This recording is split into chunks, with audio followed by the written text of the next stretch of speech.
Joining us from England, we've got IMAF's Director of Development, Dr. Andrew Moshanov. Andrew, how are you doing this morning? Thank you very much. Everything good. Good day, good morning, everybody who's listening to us. Thank you very much for joining us. I have a set of questions to ask you about international mixed martial arts and the development of the sport. First question for you, sir. As IMAF's Director of Development, tell us about your role and responsibilities. All right. My remit is quite broad. Everything you touch obviously relates to development. But our ultimate goal, of course, is to recognize this sport, amateur mixed martial arts. And for that, we're doing a number of things. We, of course, building a strong national federation is priority. It starts with development of a task force, which is normally coaches, officials, referees. Then we work closely with national sports authorities. We're trying to tap into their plans and strategies on the national level, taking obviously joint efforts with them in beating sometimes, for example, obesity, tackling crime, knives, engaging kids, keeping them off the streets. Every country has its own national strategy, which they would love to see the mainstream sports to help them to achieve.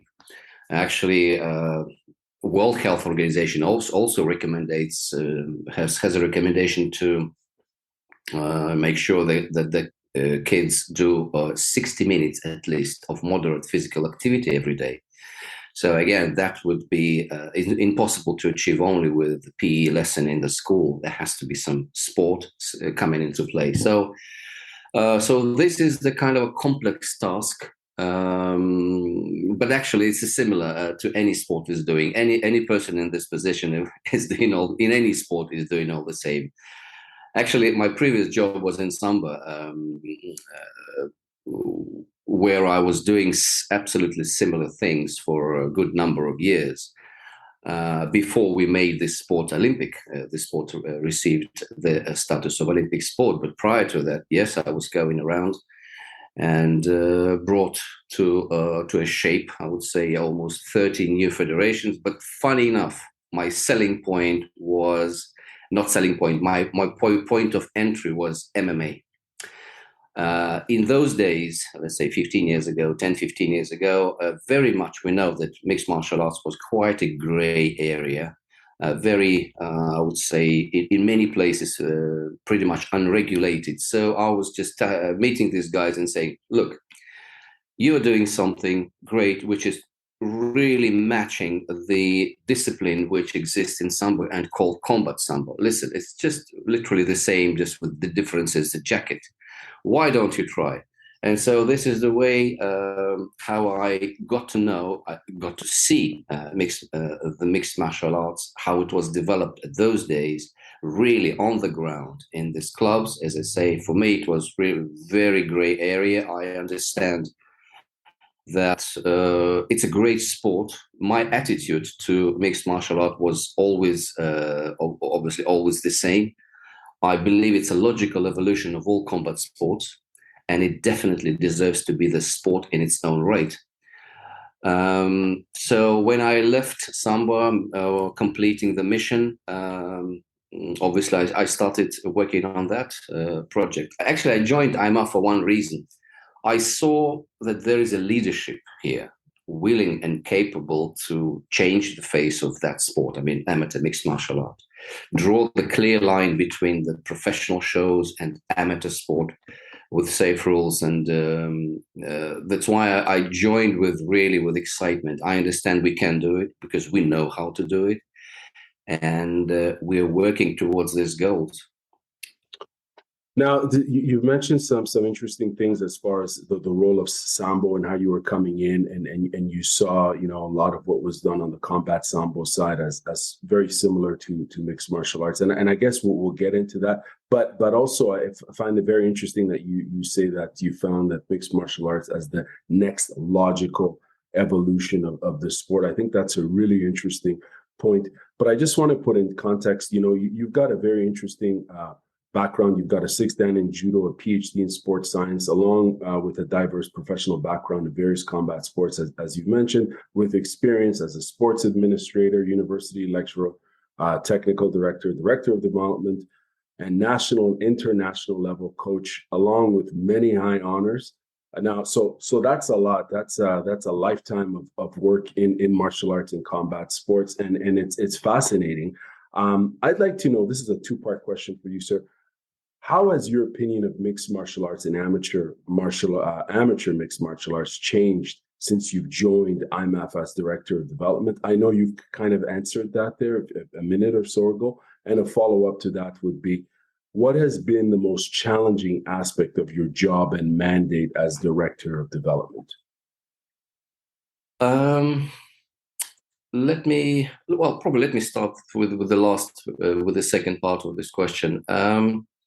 Let me take one step back. Again, my attitude to mixed martial art was always there. Yes, as you rightfully said, yeah, great that you agree with me. It's a logical evolution of all combat sports. Look at this. Look at this from another perspective. Martial arts historically were mixed, and martial means military. Obviously, in these early days of this, skills started from weaponry. Then, you lose your weapon, you go into grappling, then boxing. When Olympic Games were revived, and these martial arts and disciplines took shape of a sport, it was always a challenge how to identify the winner. It was always about the rule set. If you prick your opponent with a sword, yes, of course, or with a spear, it's clear. You submit him, it's clear. Well, it's impossible to have a draw. Obviously, spectators need a winner. So what I'm trying to say, when these martial arts along that long way were developed into a sport, they fall into a little bit of a trap. First of all, they came up with a point scoring system, and then penalties deducting point. And look what happened to the martial art. This is my personal observation. I believe that martial arts turned into martial games. Like in a computer, you start playing with computer, some game on computer, some hunt or quest, and you have few lives. You lose a lot. You lose these lives along the way, and you collect the points, and you restore your life. Now, whenever these penalty deduction points and point scoring system are in place, immediately too many tactics and crafty strategies appear immediately. And one of the strategies and tactics are, first of all, I would love to nullify your advantage. I will set you up to make a mistake, set you up into technical fault. And in many situations, in many sports, we see how this contest from purely technical becomes into penalty game. So take judo. These days, half of the score is penalties, because you can't do that, you can do this, you can do this. So when I looked at mixed martial arts, I was always fascinated. This, to me, remained the territory which is, free of that odds. It's the most realistic scenarios. Well, of course, we need to maintain it and keep it safe, but that's what we managed to achieve due to the rules and referees of the highest qualification. Then I wouldn't say there are a few changes which happened already in amateur mixed martial arts, but they're not all due to my involvement. I was part of the team who worked, who were setting the trends. I'm glad to say that. We were setting the trends, and we took all responsibility which trends we are setting. I'm glad when we start developing the youth amateur mixed martial art that we try by all means to avoid some mistakes which the other sports did in the past. For example, that story about whether we should have headshots for youth under 18 or whether we don't. So we insisted that we don't. And we categorically dismissed the proposal to have light contact or semi-contact because, I personally believe that it's fundamentally wrong. From the standpoint of biomechanics, it damages all your technique for future. It will take much time to reteach you, make the full strike when you learned just to stop it somewhere in the middle. Next, what does it mean light? I mean, in our coaching courses, interesting. I had to pick it up from there. In our coaching courses, we have this part. We are saying, guys, imagine the situation. Coach walks in the gym and says, "Okay, guys, it's a sparring. We go light." What does it mean? Nobody knows, and probably it's the worst thing the coach could pronounce or announce in the club. What is light? It's not a very clear criteria, and so we changing the face or shaping and tuning the amateur mixed martial arts. I think we managed to set that development in that direction, which we believe it's beneficial for the sport in the long term. And so far so good. Let's say we collecting the feedbacks from the coaches, and we're happy that looks like we set the right trend. So generally, I'm so glad with that the face of amateur mixed martial art has been changed once and forever. Once and forever. It's different. It is a sport, though of course it's a bit of a struggle to be recognized with these high institutions like Olympic Committee and GAIFs. It is a sport.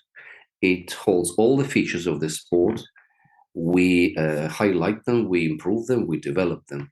It's a new ethos here. It's a nice uniform, and it's nothing to do with professionals, which obviously holds slightly different image. Mm-hmm. We're distinct amateur, particularly youth sport, from professional shows. Right, and it's a global sport. It's a global sport, and it's practiced all over the world, and it's gaining popularity. It has gained popularity, and even in terms of youth development. I mean, you have an entire generation of combat sports fans from all over the world in the last 30, 20, 10 years of when you mention combat sports or fighting. The first thought that comes to mind is mixed martial arts. So I mean, it's gaining momentum. I think when we think of amateur mixed martial arts, and you mentioned that it's distinct from professional because of all the obvious reasons, all the rules that you guys have established over the years, and all the hard work and the milestones you've achieved. Now, here's a tough question for you in terms of forecasting and looking ahead. Where do you see the state of the sport of amateur mixed martial arts and its development at the international level in the next 2 to 6 years? Because you have an interesting perspective. You're working internationally with all these other stakeholders and so on. When you look ahead, what do you see in the next 2 to 6 years? Let me come back to the one of the parts of my remit: development of national task force.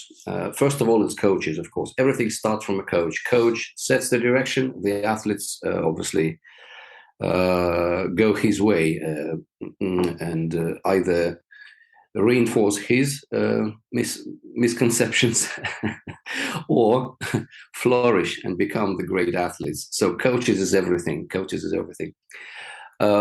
We launched the process of coach certification.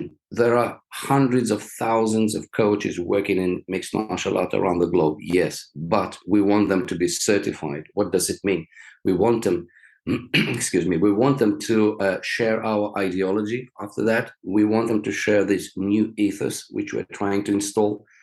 We want them to be on one page with us, fully assimilated, excuse me, with IMF vision and long-term agenda.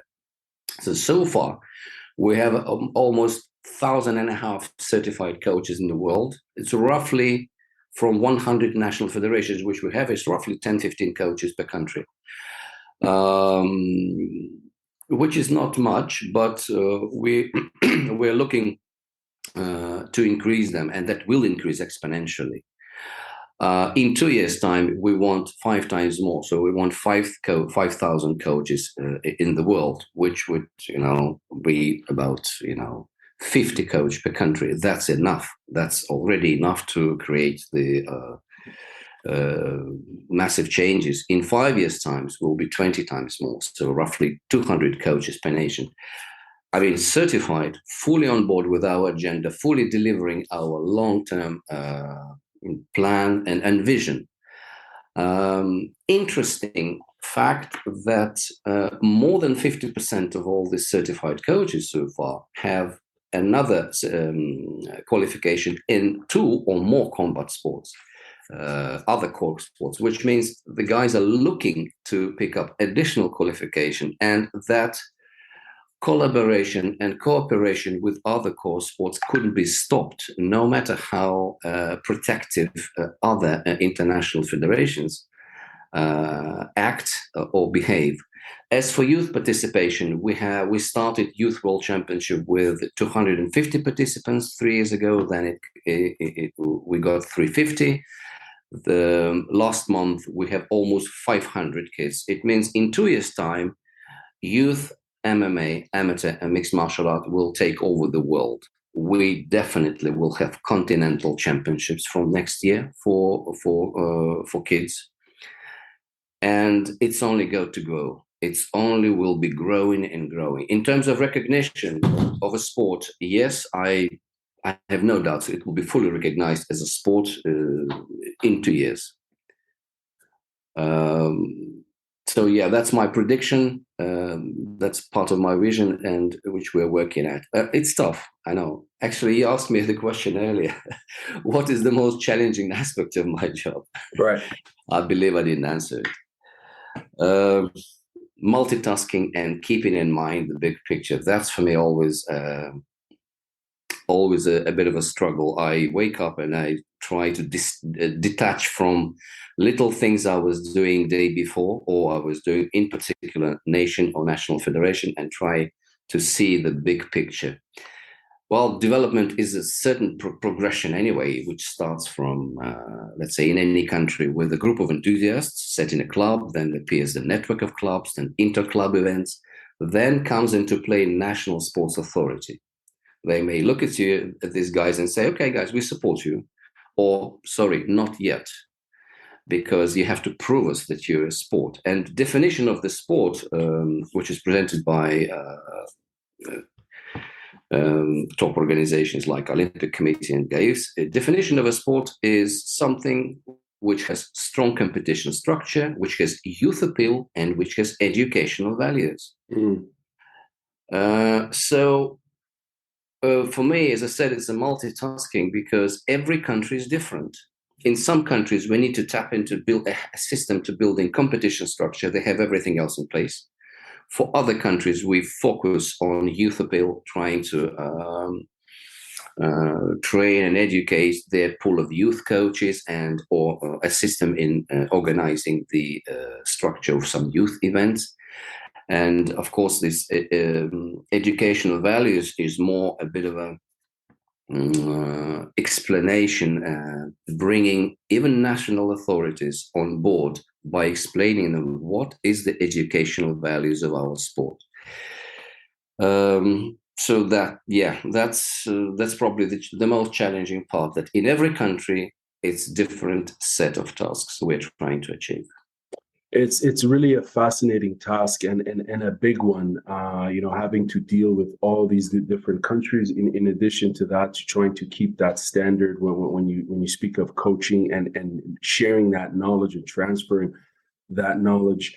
It's interesting hearing you speak about all this because as a fan of various combat sports, be it obviously mixed martial arts or judo or wrestling and so on, we don't hear much about the development side of the sport. Do you know what I mean? And it's so integral, whether it's a core sport, an established sport, or one established within the international community, Olympic community, and those institutions like Gaius and so on. Like, it's interesting to hear, how these things are formalized and worked. I think that access to information and awareness for fans, practitioners of the sport is really important. And you mentioned how you are focusing on coaching development first, on the role of the coach, which I want to get into, and also the topic of educational values, which you mentioned now. But you spoke about youth development and the participation of youth being integral. And when I spoke with President Brown, he also mentioned that investment of youth, because they're the future, of course, and you guys are talking about the present by the work you're doing, but you've also always looking ahead to propel the sport. So the next question for you is focused on just recently the Youth World Championships, which were held in August. What are your overall impression of the event and the quality of participants when we look at youth MMA at the international level? Right. So, in brief, the level is amazing. I know most of the coaches in the teams which are bringing their athletes to the youth world.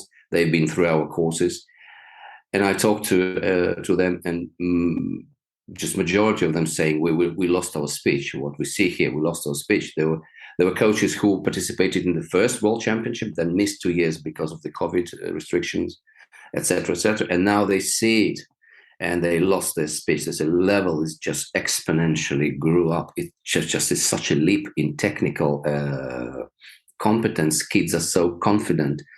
Their technical skills on the other level. Absolutely. So, as I said, it can only grow and grow, this youth sport. And from my perspective as a former high performance coach, I look at these kids and I realize they are learning to compete. There is such a theory, in sports science, called concept of long-term athlete development. Now, there are pros and cons in this theory, of course, but generally it has a proper logic. So it presents phases in long-term development of young athletes, like active start, fundamentals, learn to train to train, train to compete, train to win. Yes, all fine. But I think I would always insert another phase, learn to compete, because you can't get it right from the first event. And it's a deep topic, very, very, very deep subject and topic. But I can see that the coaches and these kids have learned to compete through some test events or through some other events which they fully used for learning. There's a lot of things to learn how to compete. First of all, it's a routine of the last month, a routine of the last week, or your warm-up routine. Well, particularly if you try to manage a weight, it's which is not a case in youth, but for adults, yes.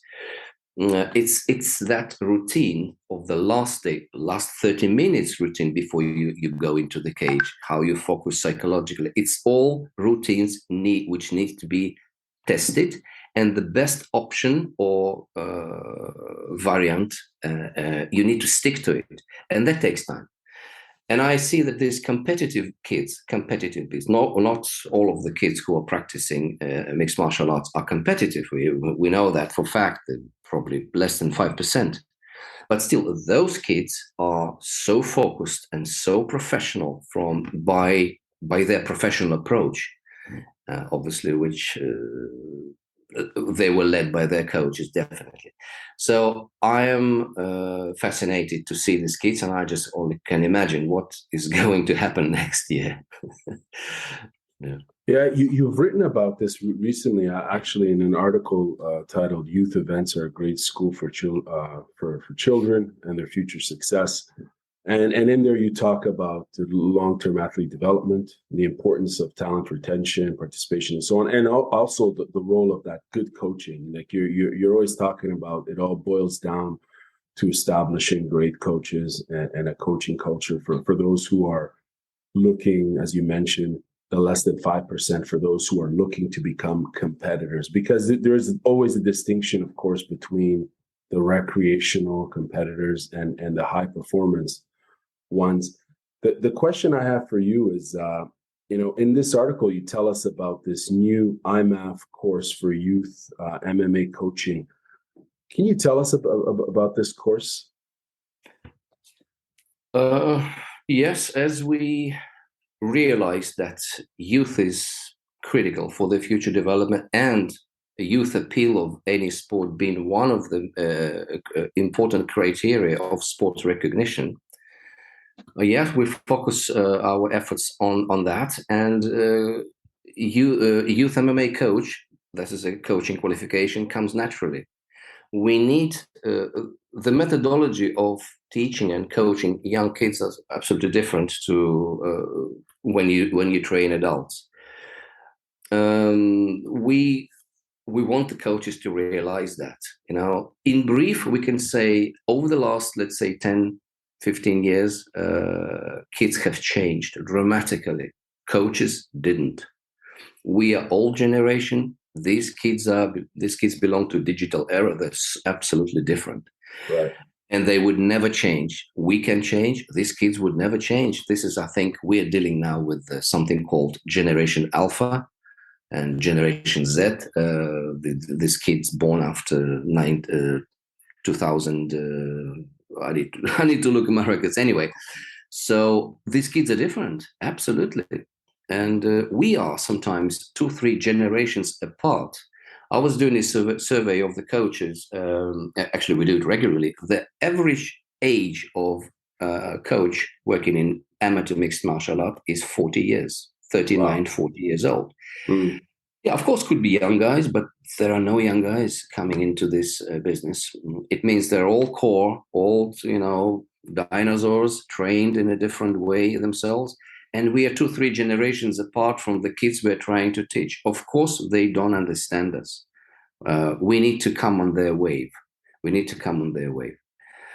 And what scientists are saying, they're actually ringing the bell. Education landscape will dramatically change in the next 5, 6, 7 years. So old methodology doesn't work with these kids. They are willing to learn in the different mode. We're talking in this course about how coach need to reshape the even the training session, because let's speak business terms. Client has changed, your business it needs to change. You need to change everything from the aims of the training session to the methodology, even to the structure, because the drama of this generation is the attention span. They're not with you. If you don't catch them within 4 seconds with something interesting for them, you lost them. Within 2 seconds, yeah. Yeah, I know you. I know you have a little kid. You know better. Yeah. Yeah, so you lost the class if you don't catch them. So these Right. techniques we introduce to coaches, we trying to really alarm them that this is what's happening. And what's happening exactly, that 80% of the kids around the age of 12 quit the sport. Half of them may try one more time another sport, and the same 80% quit again. So something is going wrong. Must be, well, coaches definitely is doing something wrong. That's why in these courses we highlight, guys, your youth coach prepared to work with 3 pools of kids from, let's say, age of 5, and we have examples as younger and younger children are trying to be invited to mixed martial art clubs and groups. 5 years, it's normal these days. I saw a lot. So the first group from 5 to 10 years, guys stay on the general development. They have a lot of gaps in their general development, fill these gaps. Then comes From age 11, you may have two streams: non-competitive kids who still keep coming to the class but don't want to compete, and the third group, competitive kids. You need to deal with these three type of kids with actually three different mindset. And as I said, kids are changed. Kids have changed. What was considered as a norm 20 years ago, today we're saying it's a talent. And that's really a tragedy. And the coaches, we keep saying in this course that, guys, you are on a mission. It's more, you need to be something more than just a coach. You need, again, to see big picture. You need to identify these gaps in general development. And before you even start teaching anything specific to the sport, you need to elevate the level of general health of this little kid is to the norm. Then you will be able to teach them something. That's why, by the way, there's no difference which sport, combat sport they're joining. First, 1, 2, sometimes 3 years of the program is all about filling the gaps in their general development, lifting up their movement literacy, filling the gaps. If I can ask just a quick follow-up on that, in your opinion, which from what you've seen, which country tends to do really well when it comes to that youth development side and the talent retention side? In your opinion, which country has a really good coaching culture and system? Because it's interesting that the talent retention for a lot of combat sports is an issue, as you mentioned, especially when you get into those the ages of 11, 12, 13. You see people drop out of sports. I was reading recently about, I believe it was wrestling, particularly on the when we look at gender and female wrestlers when they get to that age, 11, 12, 13. Some, for the most part, there's a problem with retaining them in the sport. Be it puberty and so on, right? These are kids that are growing and developing, and there's different things at play, and really ensuring that they stay in the sport is a challenge. So, in your opinion, and I know it's a tough, complex question to ask, which country is doing a really good job in retaining athletes in their sport, in mixed martial arts? Yes, tough question. Not smarted. We can have to take a few angles. Well, I feel it depends from condition of development, condition of these kids, and we need to separate this question. The answer to these questions in two pools. There are countries, let's say, with traditionally, let's say, where the sport was almost a religion, or is still almost a religion. It's deep within a culture. So let's take Eastern European countries, which traditionally had a strong system of sport. Sport is almost ideology. You have to do sports. I remember my young days. If you don't do sport, they look at you. Why? You will be a little bit odd, strange person. Why you're not doing sports? Everybody's doing sports. But on the other hand, we have in other countries where the questions of retention in the sport and keeping kids engaged needs to be purely based on the system, on the coaching qualification and system. And honestly, I cannot highlight any country which is doing better than the others. I think we all struggle. We all struggle, and that's why we need to concentrate our efforts on changing the mindset of the coaches. It all comes from coach. As I said, kids will not change. We need to change our coaches and our methodology. Well, coming to these countries where the sport is inbred in the education, Tajikistan, for example. Recently, I was there. It's amazing. It's amazing. But again, it's a culture. It's a culture. Everybody wants to be strong. Dagestan, everybody wants to be strong. Africa, by the way, yes, I can say Zambia is doing amazingly great. But again, it's down to individual who set that direction for the federation. kids in Africa naturally strong. It's a raw talents there. All it takes is a good coaching and some chance. Hmm. I would guess South America also. Um, it's not easy at all to answer this kind of question. No, I totally hear you. I'm asking. It's a tough question to ask, but I appreciate your answer there. I just want to go back to your article. There's a quote that I found really interesting. The quote reads: "The recreational side of sport ought to have a strong system of rewards and recognize non-competitive progress.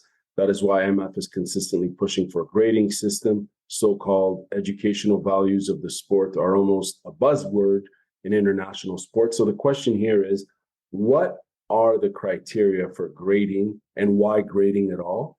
And after that, I'd like to know, do all combat sports have an educational value? And I know you mentioned this earlier. If so, why do some articulate and promote these educational values? Right. Okay. Again, educational values is one of the criteria of being a sport. Okay. If we are a sport, we do have it. So let me put it this way. Um, Let me put it this way. Again, this pool of kids in a club scenario. The first competition, and little Johnny has lost. What can coach do? Coach can do a good job and motivate him, encourage him, and ask him to compete one more time. Well, or he can do a poor job and lose Johnny at this particular stage. As we're saying, around 11, 12 years old, first competition, their first time disappointing, and they're out. Coach can do a good job, remotivate Johnny, ask him, persuade him to compete again. Or what if Johnny lost again? What is on the offer? It's only one champion out of any pool of 10, 12, 15 kids or age group. The champion is only one. Okay, there is a silver medal, there are two bronze, but still, most of the guys are losing. They're left without any medal or place. So let me rephrase the question: what is on the offer for that journey? Well, coach has to be smart. He may say, this is your competitive experience, but your main achievement is we will recognize your progress in a non-competitive way. Again, 95% of the kids don't want to compete, and if we force them, we lose them, guaranteed. We can try, but we need to present that competition in slightly other perspective. This is your competitive experience, right? But your main growth in this sport is how you understand the technique. It's like first aid. You're not prepared to be the doctor full time, but you know how it works, when it comes to the situation, critical situation of life and death. That's why you take first aid course, for example. So there are 300 techniques on the list so far at the moment in our syllabus. They are composed in grades. There are semi-grades, 20 moves, 20 technical moves per grade. And if Johnny, in a way of technical examination, presents this technique in the manner which satisfies the coach, from the terms of biomechanic, from terms he understands of the best opportunity, when is this technique can be applied, why not can we say that Johnny understands this sport? And that's his progress, and that's his next level. Actually, every combat sport is on this page. Every. Taekwondo, Muay Thai, everybody has levels, and everybody, every sport, core sports or combat sport, present that progression to their non-competitive children. Otherwise, we will lose. So, Andre, you've traveled all over the world, sharing, teaching, listening, and engaging with MMA coaches, athletes, and supporters. From a sports development perspective, what are some of the opportunities for amateur mixed martial arts development, and what are some of the challenges to that development? Right. I would start with challenges. We struggle with budget. If we have all money in the world, I know what we will be doing. We will be investing. We will be investing in some countries which cannot afford. that development. I mean, why karate was so popular and so quickly spread? Taekwondo was so, took over the world at some stage in several years, because not much of equipment is needed. When it comes, let's say, to judo, you need maths. That's immediately the next level of investment.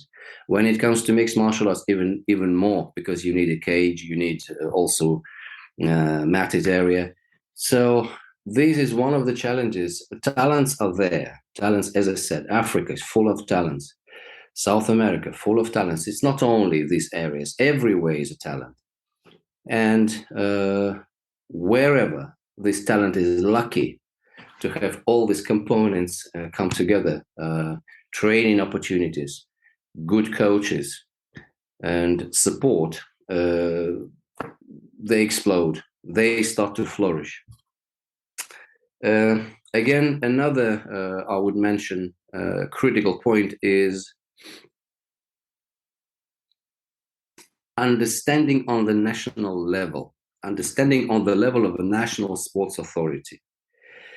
Sometimes there are examples of many countries which are doing great job on their level. It's a perfect national federation in perfect shape, great coaches, but there's a stumbling block there somewhere up.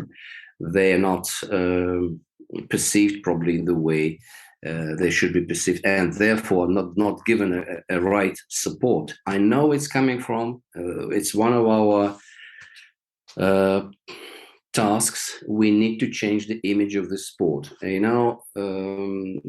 Odd enough, funny enough, that national sports authority people who are very often sit in a driving seat and taking critical decisions, they have these misconceptions probably more than others.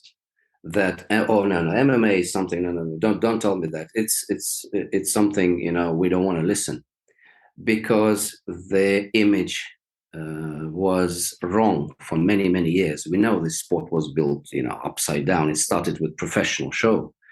Not to say nothing wrong about professional part of any sport, but I respect it's a full athleticism there.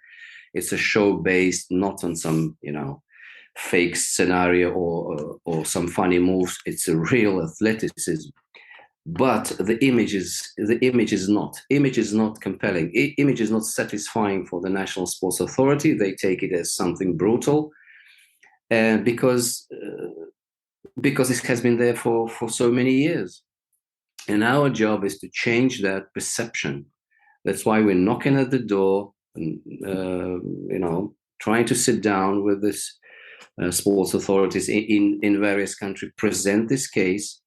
And moreover, we're trying to, again, ask the local coaches in that particular country do much more than they're doing in terms of changing the perception of the sport. Well, show is a show. Entertainment is entertainment. Nothing wrong with that. We know it started from a very commercial perspective. But as every entertainment, unfortunately, it appeals to the primitive human instincts. Yeah, I have to pronounce it. We can cut it off later if it's wrong. No. Sex, blood, and violence. That's what people want to see from Roman times. Right. They want to see sex, blood, and violence, and they feel very entertained when they see that. Unfortunately, this is the nature of humans. Therefore, we have ring girls, we have athletes covered in blood and with naked upper torso. Well, yes, it's show, but it's not a sport. The National Sports Authority want to see, and particularly they don't want youth to be part of that. That's why, as I said, we changed ethos. We changed the whole ethos of amateur mixed martial arts in IMAF. We had a massive, numerous discussions on that. Therefore, we have nice uniform. We have, no trash talk, nothing of that. No jumping on a cage. It's a pure sportsmanship and athleticism that we want to highlight and elevate. I think this is the only way to promote this sport and to break into these offices and present our case and persuade them and bring them on our side. So this is probably the challenge we're facing. And very, very interesting. I do want to follow up on that, but what are some of the opportunities for international amateur mixed martial arts? You mentioned the challenges, but if you could highlight some of the opportunities. Opportunities, again, when we present ourselves in the right manner, opportunities will open immediately for that. For example, we have a great example, Kazakhstan. Kazakhstan is one, I think, probably the only country which received the mandate from Ministry of Sport to develop and amateur and professional sport of mixed martial art. This is a dream. This is the dream, because they presented their case so smart in such a smart way that, guys, yes, it's a gray area. It was for ages and ages unregulated. Let us, amateur federation, which is built on the principles of sport, of international sport, which you all recognize, let us govern professional sport as well, which means that we are going to bring there our safety protocol. We're going to bring there our certified referees, our certified coaches. All you guys in this national sports authority need to do is establish the license fee for them. That's it, and the job done. So this is the opportunity that country fully explored and achieved.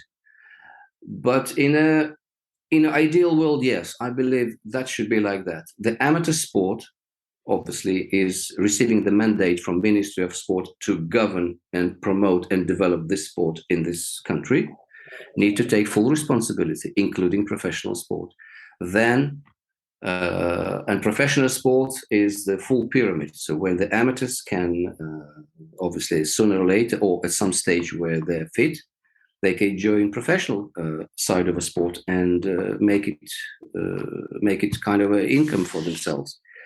In the meantime, mixed martial arts is probably the only combat sport which has this full pyramid, starting from youth, amateur, with the professionals at the top of this pyramid.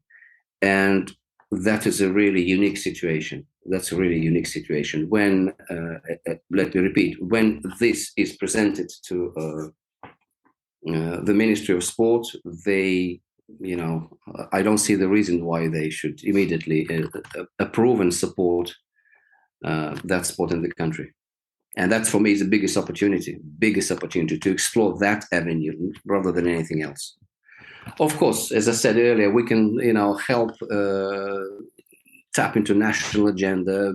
Yes, our sport also helps some national, local, long-term strategies, beating obesity, beating crime. Yes, we can, and we do. And we have a lot of examples how different federations bring their contribution to that particular part of the sport in the country.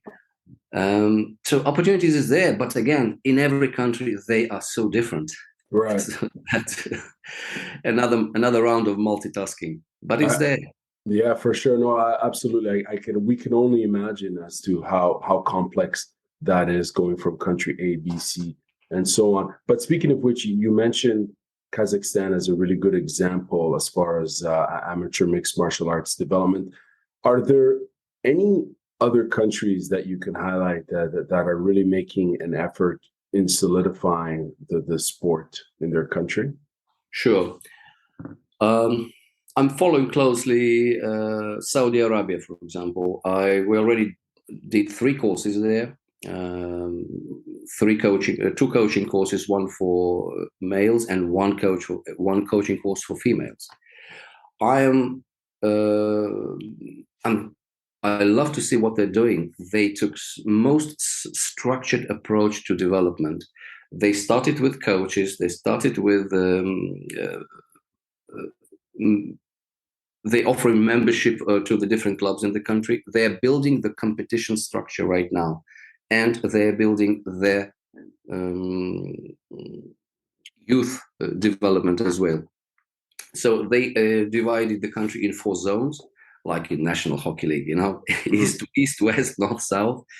They organize various events between the zones. So they're putting in place competition structure. One of the first criteria of the recognized sports. Second, youth.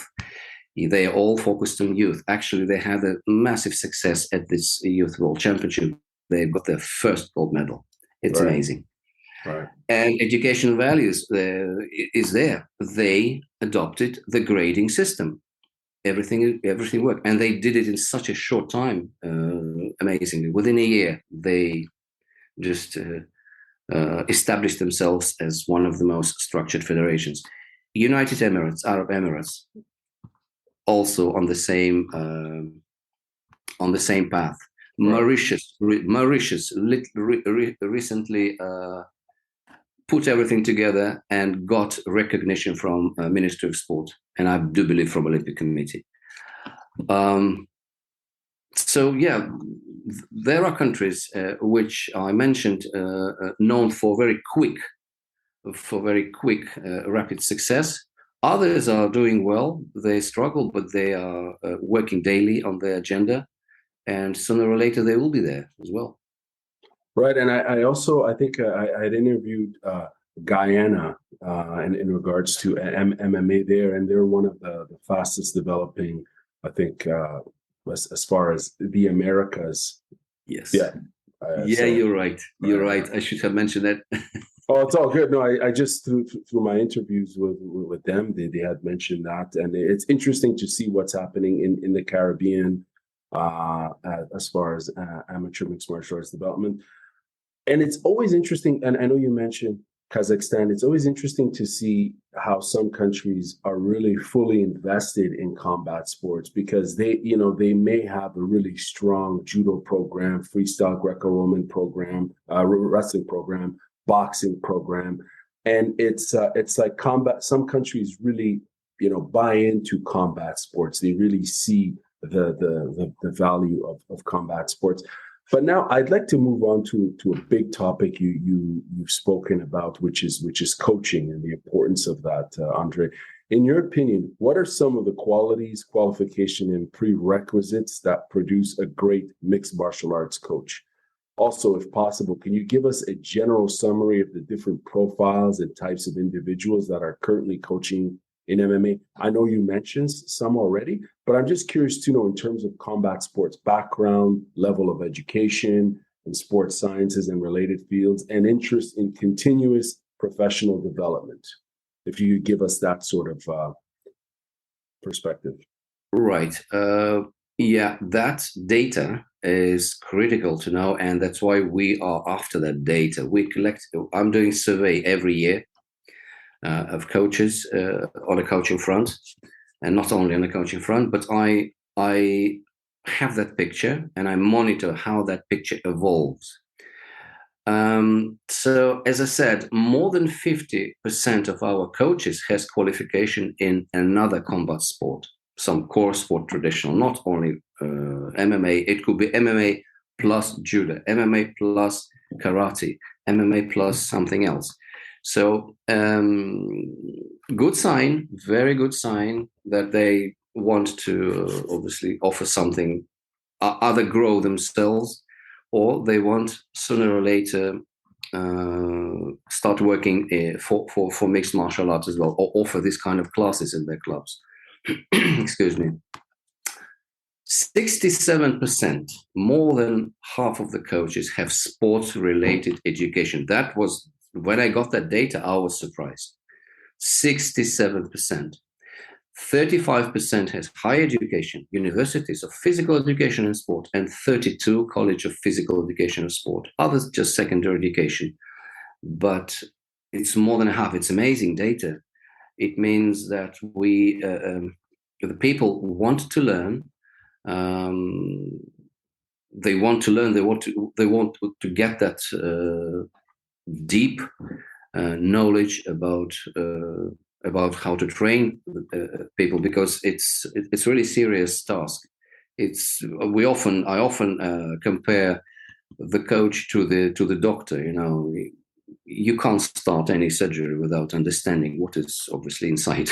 You need to know, and because you can either damage the athlete in the long term. He may start, feeling arthritis or whatever, damaged bones after, when he's in the late 40s and 50s. Or you can do everything smooth and correct. That's why guys are really taking it seriously. They're taking their occupation seriously. I love it. I agree.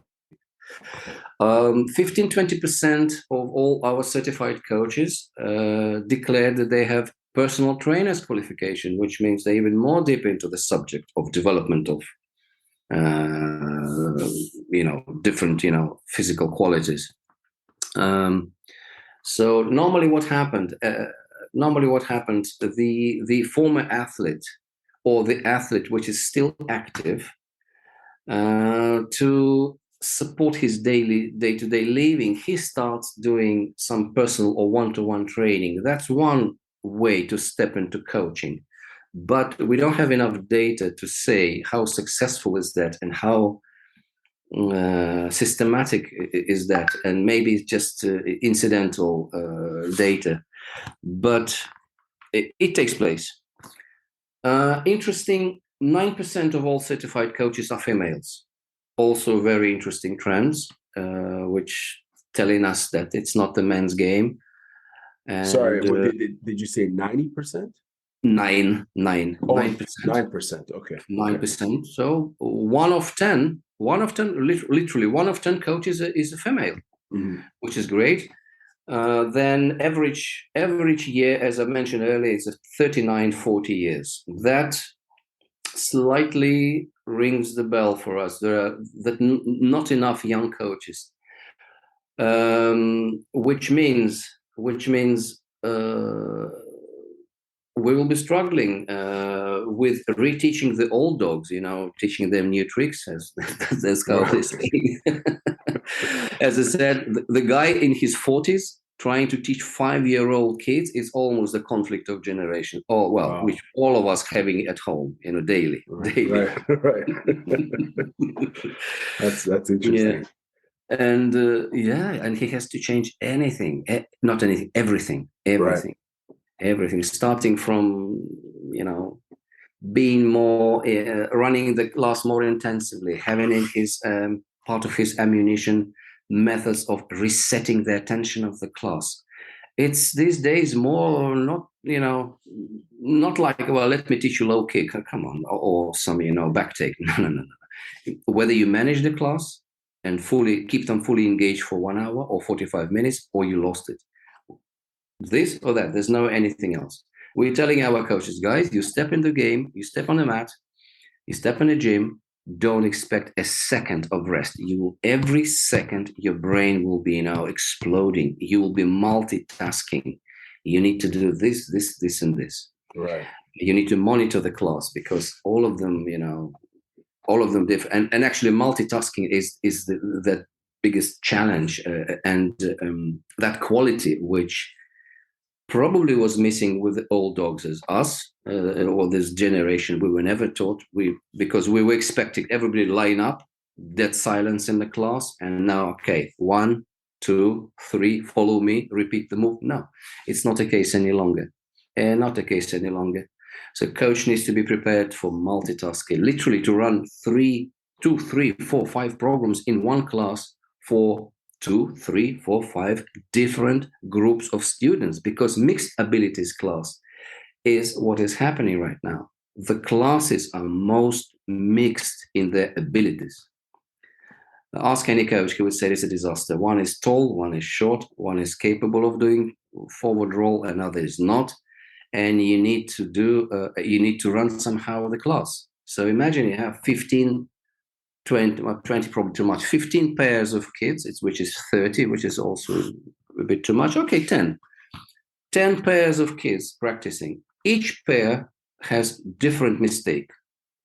You ask them to do some exercise or some technique, and now in front of you, 10 different mistakes. You need to see them, and you need to start walking around the gym, address everyone in a most short, informative, and sharp instruction, not turn it into a talk show. Otherwise, you lose the class. Right. So you need to say, you have 2 seconds to say what you want to say to this kid.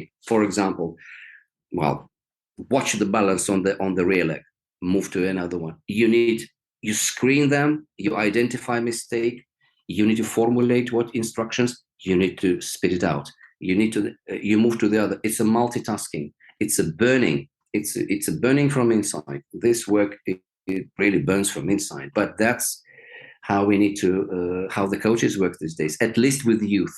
At least with youth. Of course, there are some other complications and tasks when you start working on the high performance level, but majority of the coaches works on that level. So I do believe that is a quality of being able for multitasking, and of course, is important or critical. And of course, the ability to see the big picture. You need to immediately, as you scan the pair of kids, you need to identify the mistake, retrospectively come back to the point when that mistake when that biomechanical error appeared, how he picked it up, why, suggest the exercise, and move on. It's a task. It's a hell of a task. For sure. No, and the role of the coach, as you were mentioning, is integral to the development of the athlete. So there's so much at stake, right? And as you mentioned, there could be 20, 30 athletes in the class, each one of them almost needing that personalized coaching, whereas the coach has to kind of focus on everyone. It's interesting because I just want to make a quick opinion here, observation. In the topic of professional development in coaching is not something, or continuous professional development is not something we hear much about as fans of combat sports. Like that continuous learning that a coach needs. And I'm speaking, be it recreational or professional.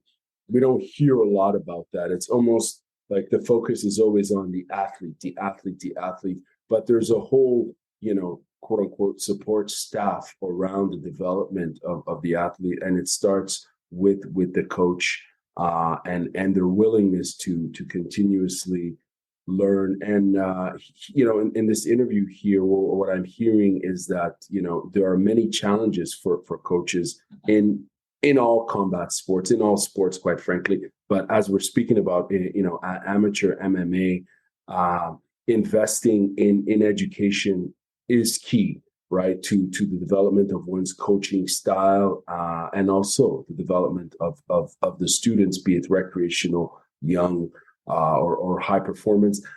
I'm curious, as someone who's been involved in combat sports for quite some time, and you've coached internationally in judo for 2 countries. What's the best coaching advice you've ever been given or learned through your own coaching experience? Yeah, I've got a few great advices, but let me answer. Let me mention what you just asked. We do have the system of revalidation. We insist on continuous professional development. And all our coaching licenses and given to certified coaches are valid for 2 years. Then they need to take a refresher course, Nice. which is sometimes online, which takes 30 minutes of their time, an hour time, but it's a gem of all latest trends. Sometimes it could be a video example or whatever, but we keep them on that path. We want them to recognize that their skills need to be refreshed. Right. We have that in place, which I'm glad it's another achievement IMAF has done, comparing probably to the other sports. As for advice, yeah, I was obviously given a few advices, but the one which stick to me forever was my coach told me once when I started. When my athletes grew from beginners recreation into high performance as well. So he told me, remember, athlete is a pencil. Think of him as a pencil and think carefully each time you want to sharpen that pencil, because the day will come, the pencil will be very small. and you won't be able to sharpen it any longer. So Right. I still keep thinking about it, what he really meant. Hmm. Now it almost sounds like some Buddhist wisdom here, but Some Zen Buddhism, yeah. yeah, but exactly, I got him. I got him one day, and I realized, yes, we all have our limits. Right. Athletes even more. So when it comes, the real meaning of this phrase is, coach needs to be caring. It's and moreover, caring. He needs to save his, extend his life, extend the life of his athlete in a high performance sport, not to shorten it, but to extend. Mm. So this means, how many competitions per year would high performance athlete will do? Well, in mixed martial arts, I would say 4. Otherwise, it's a full contact. In tennis, for example, 38. It's almost every week. Right. But we have 4, which means it's not even necessary to sharpen and conditioning the high performance athlete, top athlete, to every event, because sharpening and conditioning takes, well, I would say 6-7 weeks of high intensity training, and which is burning, which is actually, this is where you use the resource, the inner resources of an athlete. If you start picking him and conditioning for every event, that pencil will grow less, less, and less.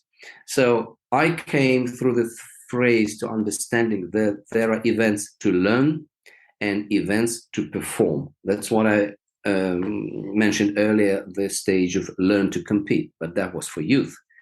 Same is valid for adult athletes. So you can you can be pursuing different tasks at this event. As I said, you decide for yourself the formula of the last week or the last day or the warm-up prior to contest or last 30 minutes before the match. There are many options to do that, and the athlete, especially high performance athletes, needs to find that magic formula which works for them and stick to it.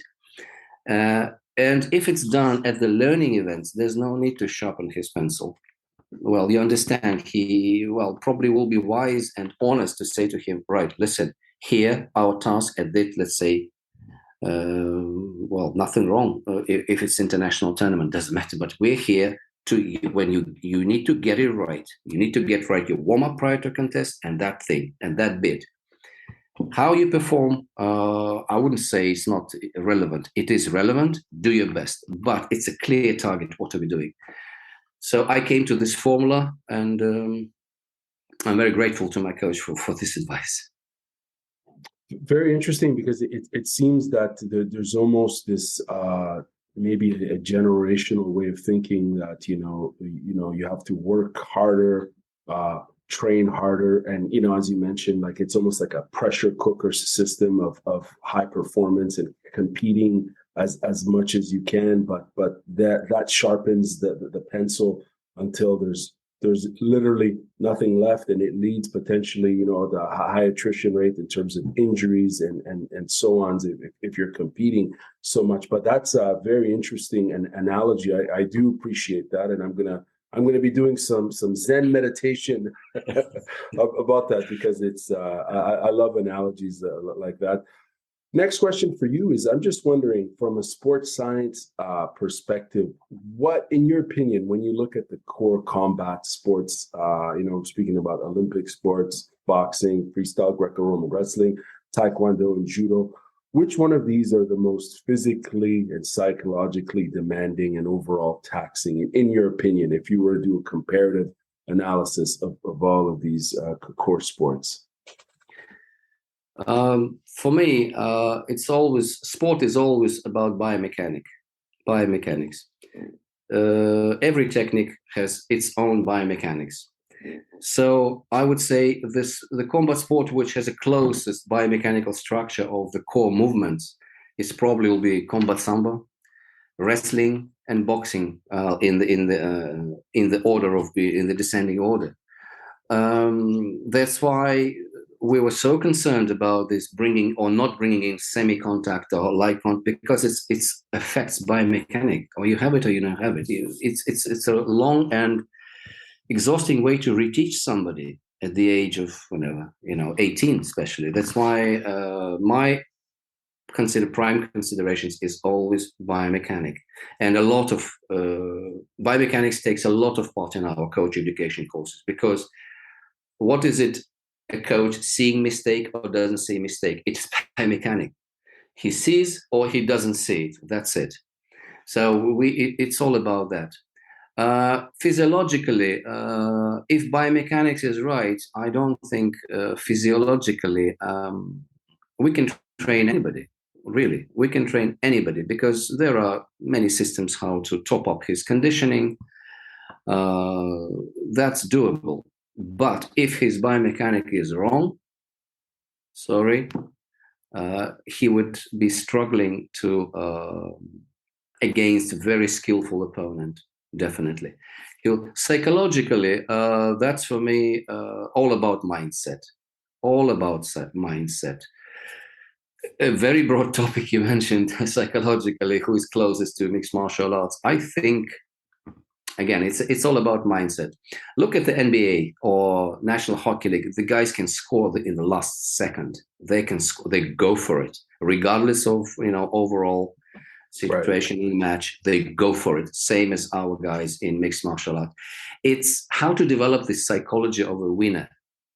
It's a very long process. It has to be meticulously structured. It's much more demanding and much more taxing, as you said, rather than development of any given physical quality, speed, strength, or whatever. We know, give a good coach, conditioning coach, 21 days, 3 weeks, and you will see improvement in speed or strength or endurance, whatever your task is. In 6 weeks, definitely, you will get the serious, significant gains, right? But psychology takes years. It takes years. It should start with the right environment, and it should be the last phase of psychological training also needs to be very meticulously planned. We know that at that end, at the last end, there are a lot of programs on development of special techniques, how to keep focus on the technique, how not to be distracted by other things. TCUP, so-called T, it's abbreviation, mnemonic TCUP, TCUP, think correctly under the pressure, one of the programs which I came across in my days, TCUP. Yeah. So there's a lot of techniques when you start working, but before you have to have a base. And the base of good psychology of winner, I think, is his confidence. And his confidence is built by way of introducing him to the losses. So sometimes somebody asked me, what's the value of the sport? And I said, or I came to that understanding myself. The value of the youth sport is the possibility to lose in the controlled environment. Because what happens in the rest of the life, if we start preventing people from losing or avoiding any competitive activities, which is happening in some countries, they forbid kids to play, to score during the lesson break in basketball because that might offend someone. No, that's a road. It's too much. That destroys completely the whole idea. The whole idea is introduce, give them the opportunity to lose, but then manage that situation.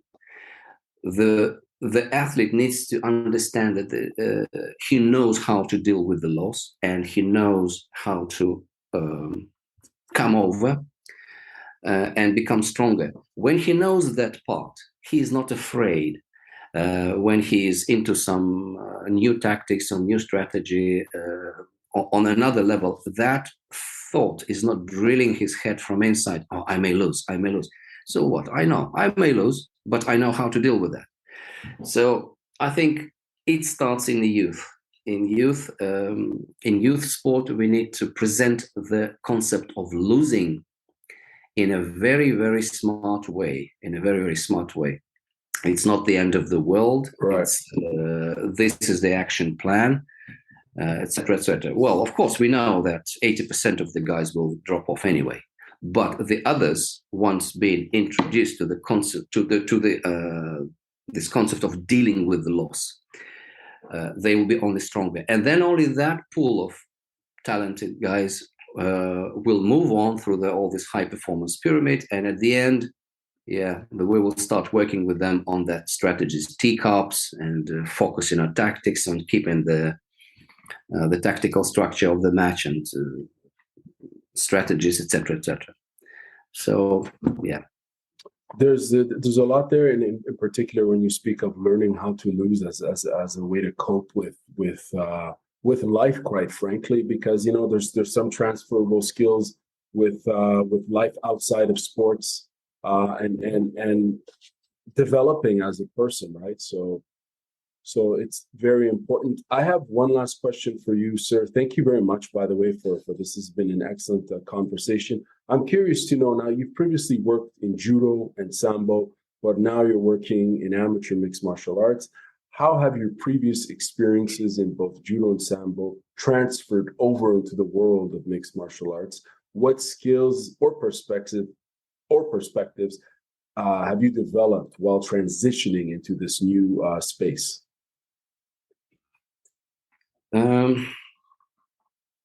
Mixed martial arts, the formula and the terms of contest, and again biomechanic of that sport is different to judo and sambo, of course, and to wrestling. But probably I was lucky. We were introduced in our young days different these modalities. We were asked to fight in jackets, then without jackets, with limiting one arm, with limiting one leg. So I was lucky. I had a good coach. He introduced me to that you need to adapt your technique, adapt to the circumstances. MMA definitely is adapting all techniques from combat sports. We know in pure form the techniques from combat sports do not work.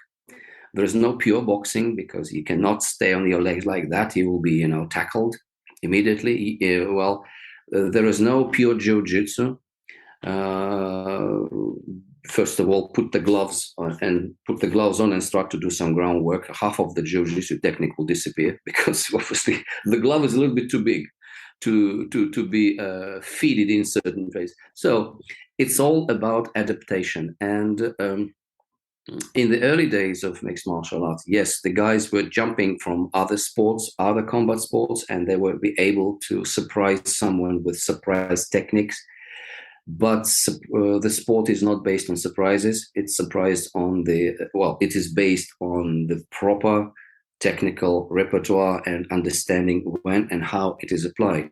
So I came to understanding that all the guys with the previous luggage or previous experience in other combat sport need to undergo serious adaptations of their technique, which they're honestly doing. Technique itself, be it a throwing technique or technique of taking down, even the striking technique is slightly different. Moreover, on the bigger algorithm of fight, judo, sambo, and wrestling are the sports where they have contact through grips. Let's say grips over the jacket. It's not happening in MMA, right? It's not jacking. It's not happening. Technique has to be adopted. Moreover, the latest statistics tell us that in mixed martial arts, in the contest, in mixed martial arts, almost 60% fighters are spending with no contact. They're moving. 60%. In judo or in sambo, you're not into grip. After 5 seconds, you're penalized. So they force you to come into the grip and start, obviously, because spectators are waiting. They can't wait for something to happen. This mixed martial arts is different. The guys are changing angles. They're moving, and that's the whole world. Movement it's a whole new world for many. For many former wrestlers, for many other guys who are, from sambo, from judo. Same for strikers is a big world, how to fight against the fence, how to fight on the ground. So it's permanent adaptation. It's permanent adaptation. Moreover, even more, judo and sambo are open mat contests. Fence work is absolutely missing. That's why people are used to do that tricks. It's one of the trick to roll out off the mat and the contest is stopped. There are many escapes based on that you obviously either do some risky technique at the edge of the mat. So in case of you're counted or you're blocked, you have a chance to roll out of the mat and the contest will be stopped. This is coming back to this martial games. This is a martial games. This where the strategies and crafty strategies come into play. And of course, what the referee needs to do next, penalize you for going off the mat too often. And then we turn the whole technical sport into game of penalties. So mixed martial arts has different scenario or different algorithm of the fight, which is great, which is really great. But what I'm saying is the techniques from other sport are valid, they're efficient, they're useful, but they undergo adaptation, permanent adaptation. That's the way forward. Right on. Very interesting point there in terms of the adaptation of the sport and that continuous strive to improve yourself as a martial artist and continuously adding to your game. I want to thank you very much for your time. This has been a really interesting conversation. I've learned a lot, and I'm hoping to interview you again in the future, obviously, because you have experience in other sports that I'm interested in, judo, sambo, and so on. So hopefully we can have that conversation. Have yourself a wonderful day, and thank you very much. Thank you very much for listening to me. Apologies for my stuttering English. It's not my native language. Your English is better than mine. I was the one that was stuttering and so on. So thank you very much, sir. Have a wonderful day. Thank you. Thank you.